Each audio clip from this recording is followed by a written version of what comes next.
I see her rolling up, Uber black Cadillac, high heel boots and a sexy body full of tats. Baby's bad, oh baby's hella bad. After her there ain't no coming back. Wanna take a run at that. I think she's feeling me, turn it up a few degrees. My imagination of her body gets the best of me. Oh gosh, she's such a tease, bitten lips, bruised knees. I'm addicted to her, need her touching me, cause she got it.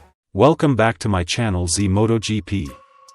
Here I will tell you about MotoGP and other races, which are actually trusted and up to date. If you want to receive information back from us, please subscribe, like, share and ring the bell. Thanks a lot.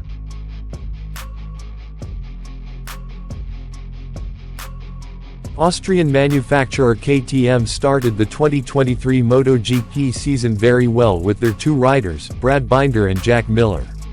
Even though during the preseason tests, KTM was one of the manufacturers who were not too conspicuous.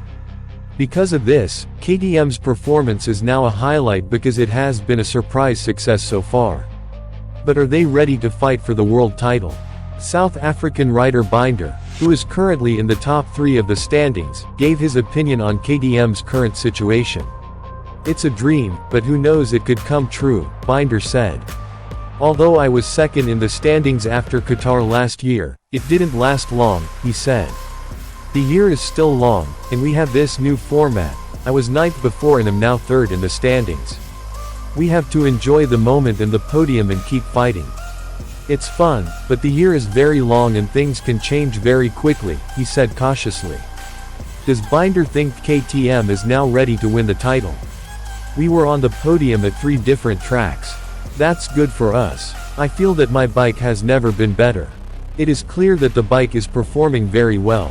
I'm very happy with the way things are going. I just want to try to take this momentum with me," hoped the Red Bull KTM factory racing rider. Binder needs confirmation of the results in the next few races. "We have to wait and see, very different tracks to come. But I'm sure our new package and our new base will be strong on every track and in every situation. Now we just have to wait and see if that's what I think," Binder said. The next 3 races will take place at Mugello, Sachsenring and Assen.